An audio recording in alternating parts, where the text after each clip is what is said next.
పరిశుద్ధ గ్రంథంలోని మొదటి పాఠముగా నిర్గమకాండము 12వ అధ్యాయం 7వ వచనం నుంచి 13వ వచనం వరకు నిలువ మాత్రం చదువుతాము.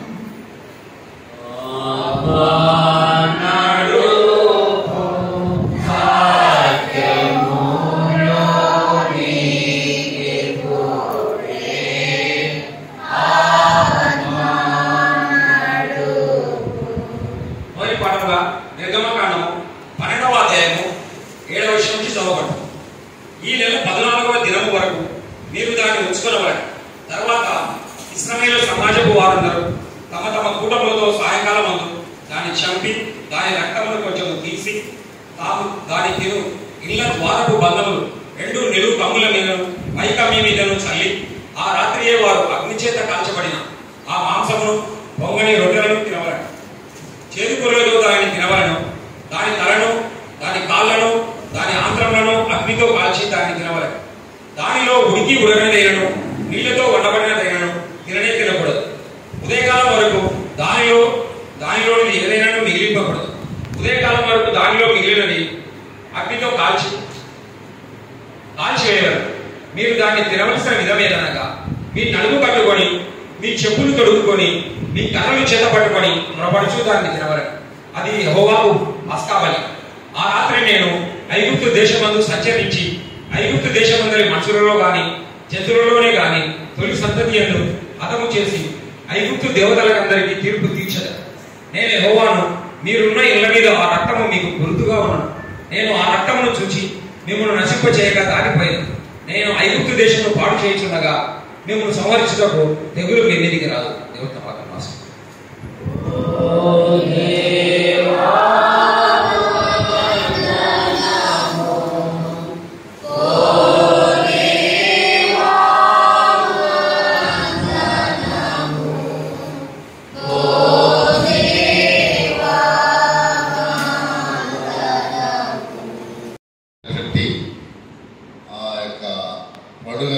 పరిశుద్ధమైనటువంటి గురువారం మనం కూడా ఆచరించాలనేసి ఆదేశించినాడు దేవుడు. అది మనము కూడా ఈరోజు ఆచరిస్తున్నాం. అందుకు దేవునికి వందనాలు తెలియజేస్తుంటున్నాను. ఇప్పుడు వచ్చిన సంఘమంతటికి నా యొక్క హృదయపూర్వక వందనములు, శుభములు, దీవెనలు తెలియజేస్తున్నాను. చాలా మంది నమస్కారాలు చేయలే. నమస్కారాలు చేయాలి అందరూ. నేను నమస్తే అన్నప్పుడు వందనాలు కూడా మీరు అందరికీ వందనాలు. ఇప్పుడు సంతోషం అందరూ పెట్టారు. ఈరోజు ఆదేశ గురువారము. చెప్పండి. పరిశుద్ధమైనటువంటి రోజులలో ఇది ఎన్నవ పరిశుద్ధమైన రోజు అంటే 5వ పరిశుద్ధమైనటువంటి రోజు. మట్టల ఆదివారము 1వ రోజు, మొదటి పరిశుద్ధమైన రోజు మట్టల ఆదివారం. సోమవారము చెప్పండి 2వ రోజు అనాలి అంతే. 2వ రోజు. మంగళవారము, బుధవారము, బేస్తవారము. ఇంకొక రోజు ఉంది రేపులా ఎల్లుండి. ఇక ఈ 40 రోజులకు కేవలం 3 రోజులు మాత్రమే ఉంది. అంటే 2 రోజులే, 3వ రోజు 40. ఆదివారాలు మినహా 2 రోజులే. అంటే ఎన్ని రోజులు మనము ఈ యొక్క లెక్కలో మనం గడిపిన ఆదివారాలు మినహా 38 రోజులు. ఇది 38వ రోజు. రేపు ఎల్లుండిని కలిపితే 40 రోజులు కంప్లీట్. 40 రోజులు మనము కంప్లీట్గా మనం ఉపవాసాన్ని ఆచరించినట్లయితే ఇంకా తెల్లవారుజామున ఆదివారంలో అది మహా అద్భుతమైనటువంటి రోజు. ప్రపంచంలో కని విని ఎరగినటువంటి రోజు. మరణించినటువంటి యేసయ్య తిరిగి లేచిన రోజు. దేవుళ్ళు అనబడే వ్యక్తులు ఎవరు లేయలే, యేసయ్య లేచాడు. అందుకనే మహా అద్భుతమైనటువంటి పునరుత్థానం అవుతుంది. ఆ రోజు అది పండుగ, సంతోషం, సంబరాలు చేసుకుంటాం. ఇప్పుడు దుఃఖ సాగరంలో యేసుప్రభు శ్రమలను మనం వ్యక్తం చేసుకుంటూ ఉన్నాం. కాబట్టి ఇది ఎన్నవ రోజు? 38వ రోజు. పరిశుద్ధమైన రోజులలో ఎన్నవ రోజు? 5వ రోజు. దీన్ని ఏమంటారంటే ఆదేశ గురువారము అంటారు. చెప్పండి.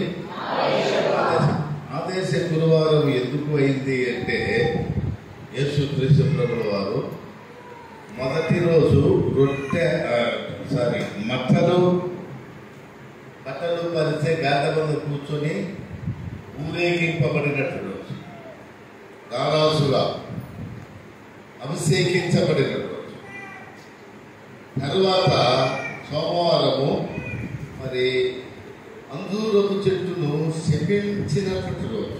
సోమవారము అంజూరపు చెట్టును శపించిన రోజు. మంగళవారము దేవాలయాన్ని శుద్ధీకరించినట్టు రోజు.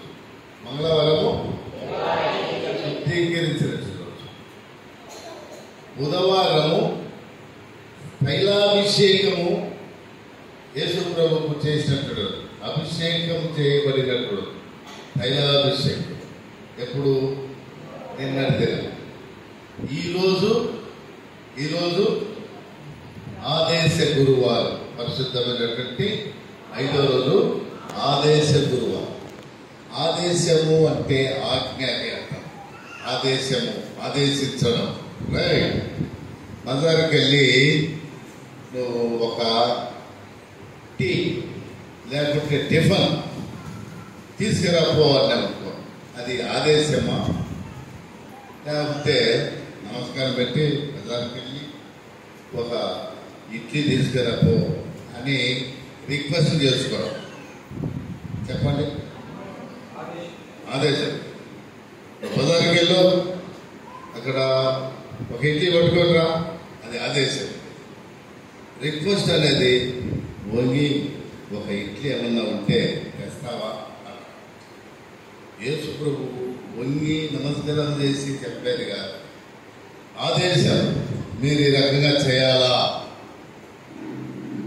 మీరు సర్వలోకానికి వెళ్ళి సర్వ సృష్టికి వెళ్ళి నా సువార్తను ప్రకటించాలా, అది ఆదేశం. అది ఆదేశం, ఆజ్ఞ, జారీ. ది కమిట్మెంట్స్ ఆఫ్ లవ్ అంటారు. ప్రేమతో కూడినటువంటి ఆజ్ఞ. నా సువార్తను ప్రకటించండి,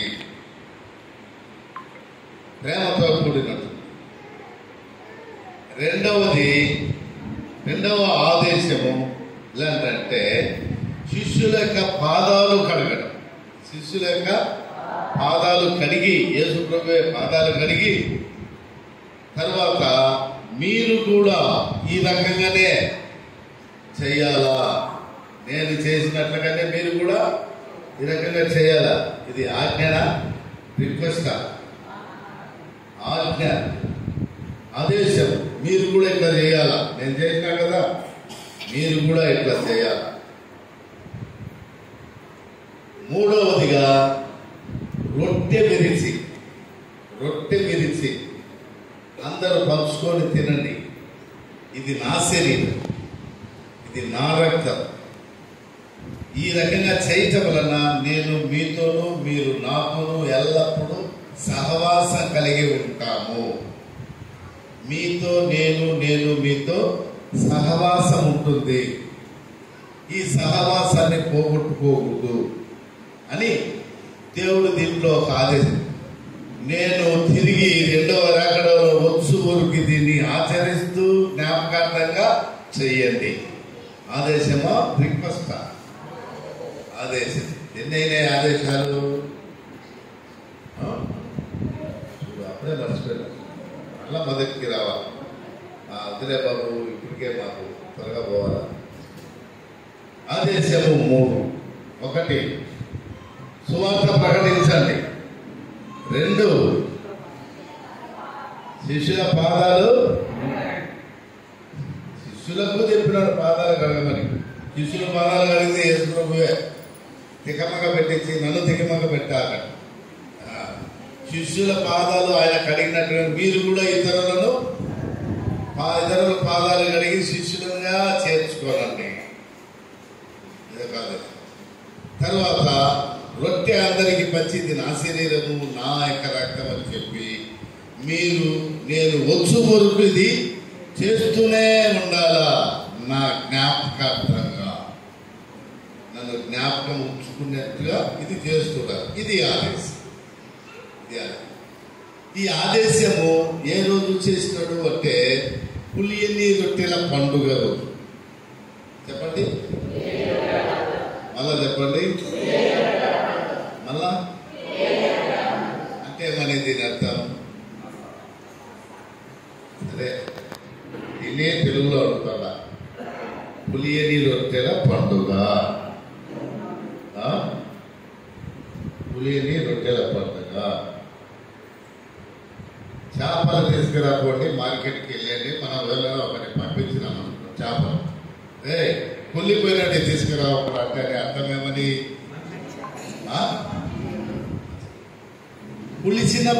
పులిసిన రొట్టెలు తినవద్దు అంటే అర్థమేమని,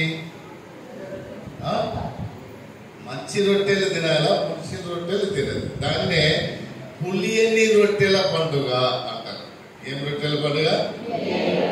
పులియని అంటే అదేదో పెద్ద పులి అనుకుంటేది. పులియని అంటే పులుపు లేకుండా ఉండేది. పులుపు అనేది దేంట్లో వస్తుంది, దేనికి వస్తుంది? ఫర్ ఎగ్జాంపుల్ దోశలు ఉంది అనుకో, లేకుంటే చపాతీ ఉంది అనుకో, పిండి కావాలి